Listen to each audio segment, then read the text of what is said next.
Yep. Welcome to Rules, Enactments, Intergovernmental Relations meeting. Please stand for the pledge. Legislator Elner, can you please lead us?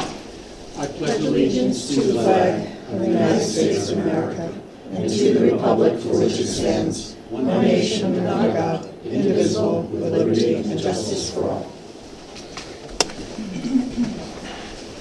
Roll call. Legislator Elner. Here. Legislator Nassarino. Present. Chairwoman Agnizio. Present. Moving on to number 3 is a discussion. We had a request from our district attorney, Bob Tandy, and he's here this evening to address any questions and concerns raised at the May 16th rules meeting. Would you like to come forward? Thank you very much. Thank I really you. appreciate the time. I sent an email a little bit late today. I got back from vacation last night, and I expected to be able to email them, but there was no power. If you don't have copies, I have copies for you here. Does anybody need a copy? Some documents I was referring to, you'll have it? We have it. Fantastic. Do you want to accept the additional? Make a motion to accept additional? Second. All in favor? Aye. DA Tandy, Yes, sir. please have a seat by the microphone. Oh, microphone. New age.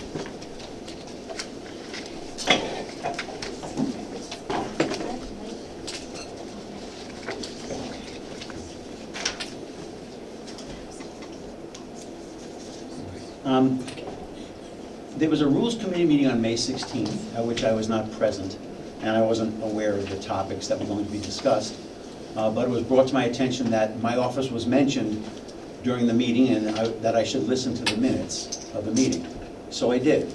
And I was disheartened at what I heard, and I thought that some of the things that were said needed to be addressed. So with your permission, I'll try to be as brief as possible. I really need to set the record straight as to some legal and factual statements that were, well, legal and non-factual statements that were made. So before I get to the law, I'd like you to take a look at the emails that were exchanged regarding this requested file, and I put requested in quotes. Within minutes, as you can see from the emails, we were cooperating and trying to get the county attorney's office whatever it needed. If you look at the emails, I'll read them. There's several short emails.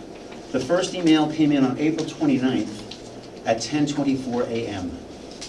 And it was sent to my most junior ADA, Jason Marquardt. And it was sent from who I believe is the most junior deputy county attorney. I believe his name is Daniel Ravo. And Daniel writes to Jason, Jason, Hannah Kraus informed me that you handle file requests for the DA's office. Our outside counsel representing Putnam County in a civil matter has requested a file on Michael Meebert in response to a discovery request served upon Putnam County. Please let me know if there is anything you need from me. Thank you. Yes, sir. Should we be mentioning specific file or case numbers? Just say blank? No, we should not be. And you just did, so it's not. No, I'm not. I'm referring to the file name. I'm not referring to any other file except for this one. I thought you mentioned the name. Well, that's what the email says. Yeah, just try not to do it, just for our protection in the future. Okay. Please let me know if there's anything you need from me. Best, Daniel J. Ravo. That email was at 10:24 a.m. At 10:37 a.m., if my math is right, I think it's 13 or 14 minutes later. My math is always bad. Hannah Kraus was about to go away, sent an email to Mr. Ravo, and said, "Good morning, Daniel. I have a few questions about this request, but I searched our internal system and don't see a," and she mentions the name. "What year is this case from?" That was at 10:37 a.m.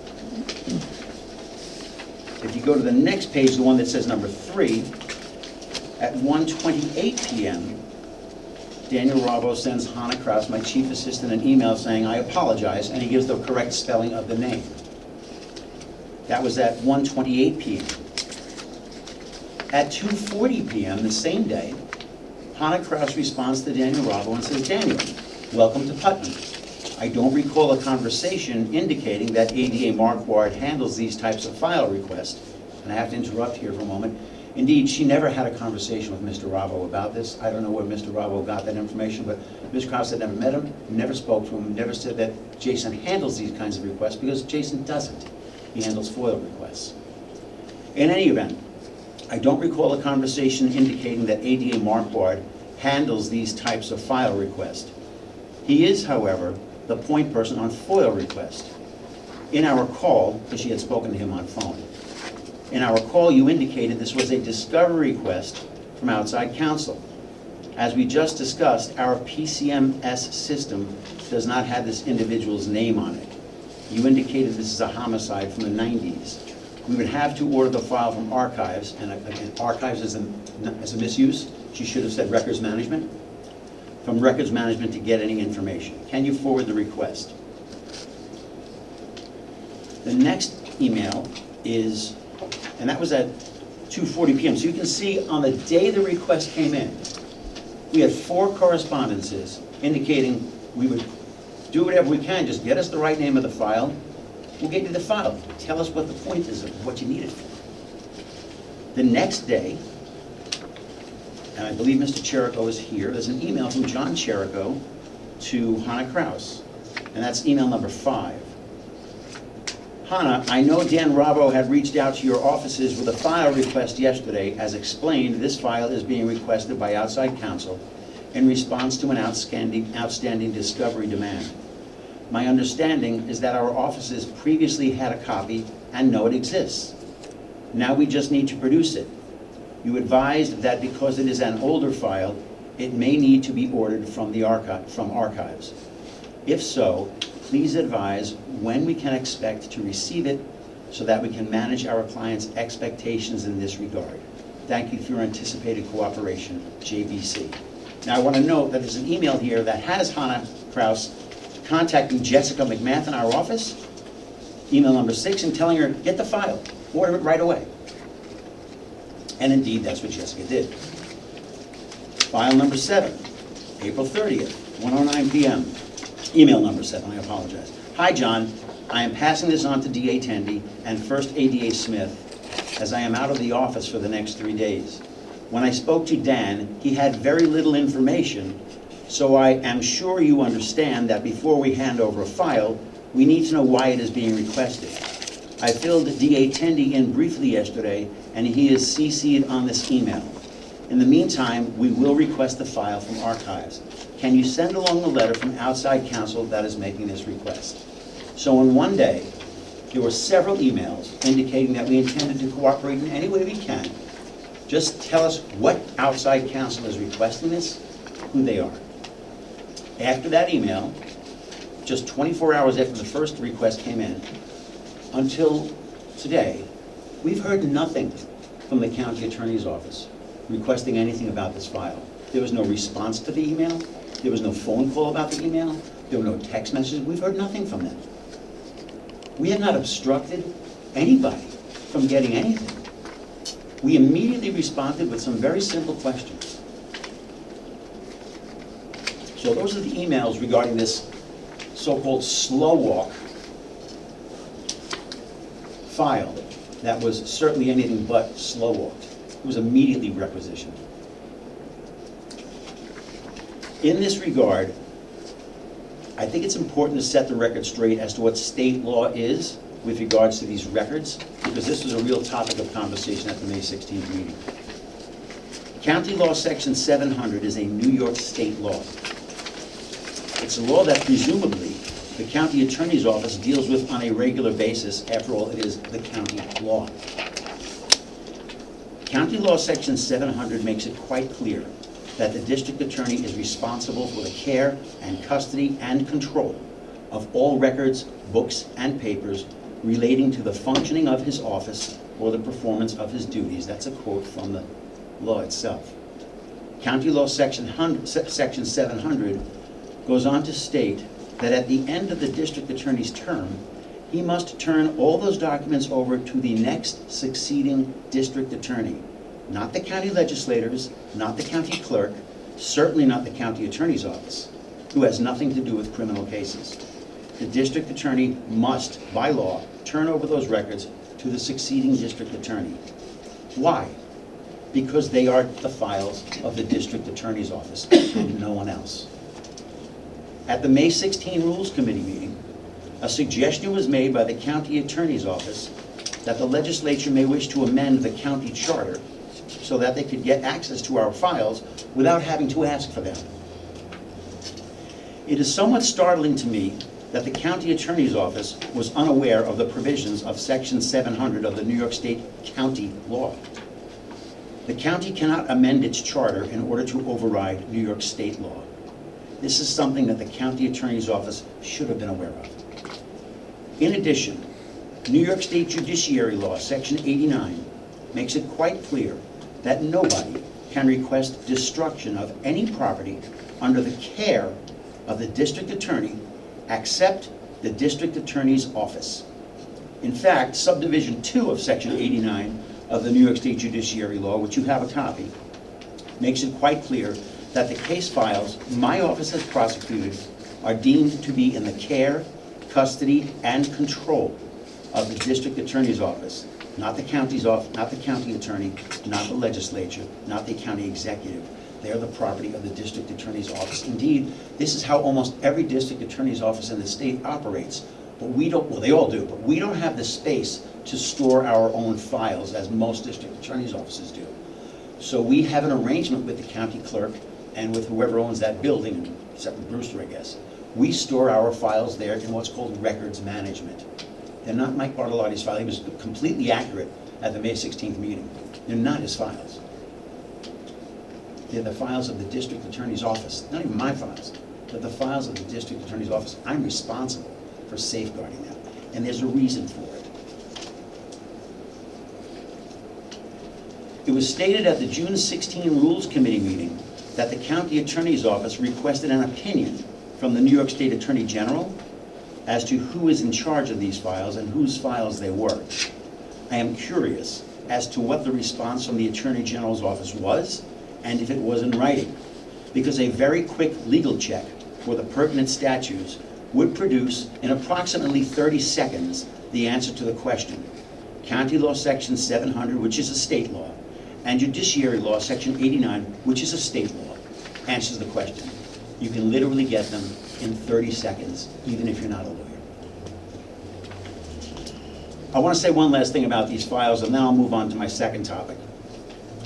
These files contain extremely sensitive information. They contain information about sex crime victims, rape cases, homicide investigations, drug overdoses and drug investigations, information regarding undercover agents, information regarding civilian tips, information about investigations with state and federal agencies, information regarding people who were ultimately found to not be involved with a target investigation, and a whole host of other sensitive topics. It is the duty, the legal obligation of my office to protect anyone involved in these investigations. And it's the duty and legal obligation of my office to make sure that no one has access to these files without a specified legal reason. A generic statement to the effect that, quote, there was a discovery request by an attorney is a grossly deficient reason to request the file. The information in many of these files is also protected by New York State Civil Rights Law, Section 50B. It is specifically for these reasons that County Law Section 700 and Judiciary Law Section 89 were put into place. So, please, I hope we can put to rest the question over who is responsible for the custody, care, and control of district attorney's files. Third, unfortunately, other statements were made at the May 16 Rules Committee meeting, a meeting at which I was not present, which called into question the ethics and integrity of my office. These were public comments by the county law department, and I feel it is imperative that I address some of them, and I appreciate the time you have given me to do so. It was stated by a recently hired part-time county attorney that the county attorney's office asked my office for a file, and that we responded in a way that was ethically and legally inappropriate. You have the emails in front of you. There is nothing ethically or legally inappropriate about those responses whatsoever. I have no idea what she's talking about, and frankly, neither does she. The county attorney himself stated that if my office was told the reason why a file was requested, quote, there is a chance that the file is going to be gone through very closely, very thoroughly, and possibly things could be removed with things that we're looking for. Could be removed. There's a possibility that somebody could go for the file very closely and say, hey, this is something, that maybe we should remove. Later, the recently hired part-time county attorney stated, and this is a quote, "We realized," these are all quotes, "we realized that this document that is responsive to a discovery demand was misplaced." Okay? Probably inadvertently, probably just a filing error, but it was misplaced. And if we don't turn it over promptly and explain that this happened, they may impute some sort of malfeasance to it. There were many such statements and implications of unethical conduct made against me and my office at the May 16 Rules Committee meeting. It would take me 3 or 4 hours to go over each one. I have no idea where any of this is coming from, but these statements are totally and completely false. First, with regard to the statement that our response was ethically and legally inappropriate, again, you have the emails. My office received a request for a file on April 29. We responded within minutes, and within a few hours, we requested the file be produced from records management. On April 30, we contacted the county attorney's office and asked them the reason for their requesting the file, which is something we are legally obligated to do. After April 30th, just one day after the request came in, we heard absolutely nothing from the county attorney's office. No phone calls, no emails, nothing. We didn't slow walk any file, nor did we do anything that was ethically and legally inappropriate. I can assure the deputy county attorney that nothing was misplaced and nothing disappeared. And for her to say this was not only completely false, it was extremely improper. There is absolutely nothing ethically and legally inappropriate about the response from my office, and I think a written apology is in order for the statement that she made. Later on in the meeting, the county attorney stated that the reason why my office wanted to know why they, the county attorney's office, wanted the file was because, quote, it's just human nature, and that, quote, everyone involved in this case is very insecure, unquote. I can assure the county attorney and this legislative body that my reasons for wanting him to explain why he wanted my files was not human nature, nor was it because of insecurity. It was based on my legal obligations according to New York State law. Lastly, on April 15, 2024, 2 weeks before this file was requested, and you have a copy of it, I sent it late unfortunately, but hopefully you have a copy of it. The county attorney's office sent my office a letter. In that letter, you can see that the county attorney's office advised my office that because of a conflict of interest issue, the county has been assigned independent counsel and therefore may not speak to my office about anything regarding this litigation. That was on April 15th. If you don't have a copy, I have it for you here. You need copies? I'm going to hand you everything that I already gave, that you already have, but the last page is the actual memo from the county attorney's office. Motion to accept the additional? Second. Second. All in favor? Aye.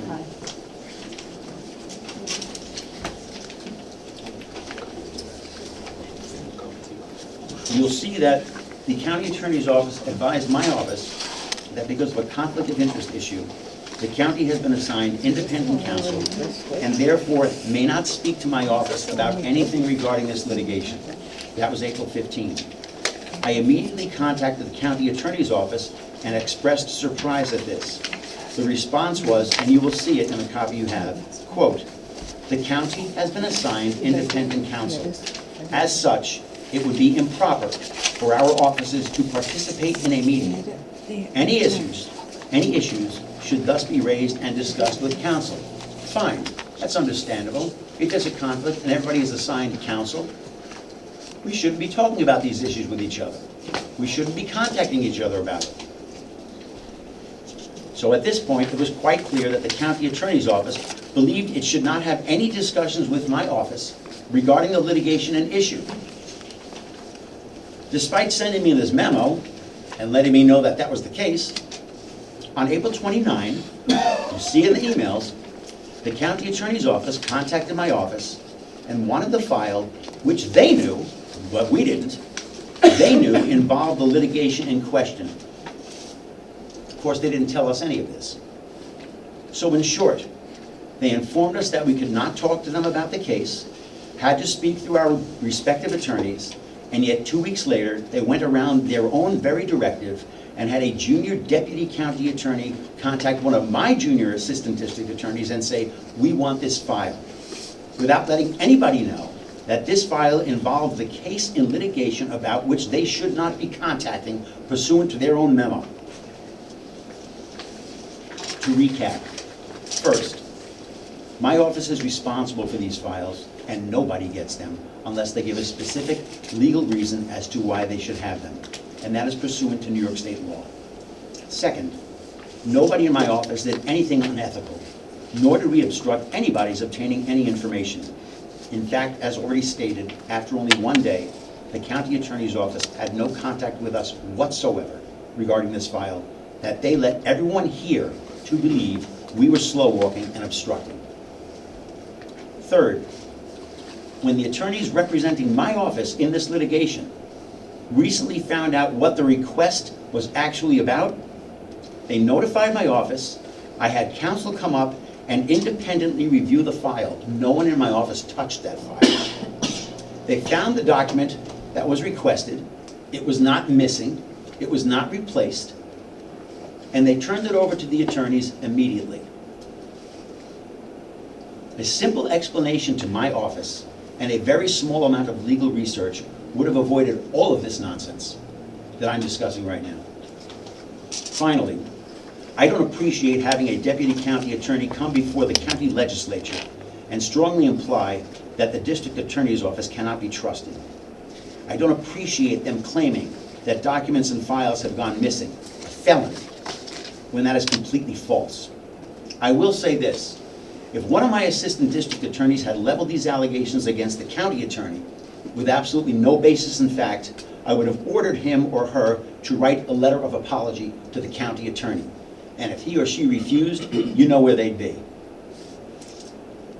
Unfortunately, because of the unusual misstatements of law and the inexplicable allegations of misconduct made by the county attorney's office about my office at the May 16 Rules Committee meeting, I do not see how my office can trust the county attorney's office to advise us on any issue or discuss with us any pending or possible litigation. I thank you for giving me the time to address these issues. If you have any questions, I will certainly do my best to answer them. Thank you. Anyone have a question?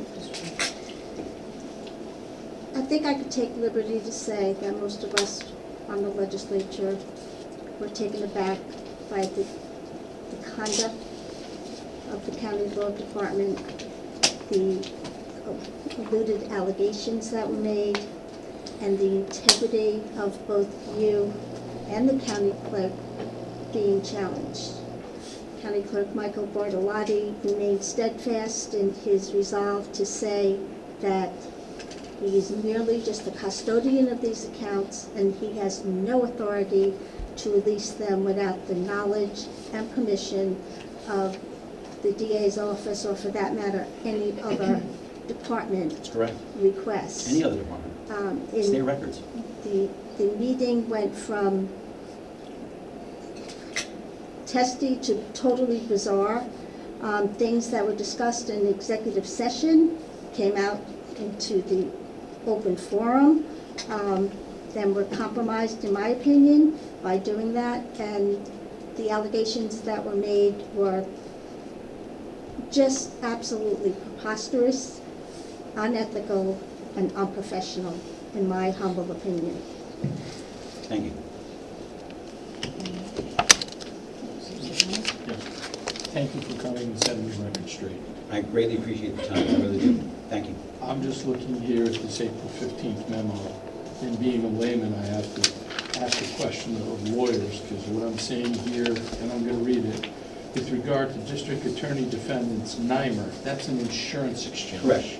Hereby demands that each and every District Attorney Defendant submit this matter to the Attorney General for State of New York for defense and indemnification pursuing to Public Officials Law 17. Is it typical that an insurer is going to have this type of authority and make these demands? I had never seen anything like that in my professional legal career. The statute does exist. I did contact our counsel, and I contacted counsel who has represented the county before. It is their opinion that that letter is in error legally, but I can't comment as to whether or not that's true. I do know that I was told I did not have to, I was advised by our attorney, the attorney that was assigned to the district attorney's office and other assistant district attorneys, I was advised that we did not have to send that letter, that it was unnecessary, that we were going to have coverage, and they frankly didn't understand the basis for sending it. But I'm not saying there wasn't a valid basis in the mind of the sender, and I guess it's better to be safe than sorry. So I'm not criticizing the sender of that letter. No, I'm just finding it's unusual that an insurer is making demands on the county. It is unusual, in my opinion.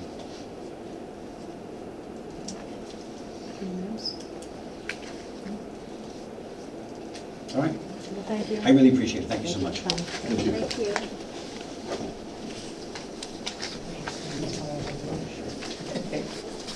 And number 4, moving on to number 4 is litigation report. So look over. And number 5 is other business. Seeing there's no other business, I make a motion to adjourn. Do I have a second? Second. All in favor? Aye.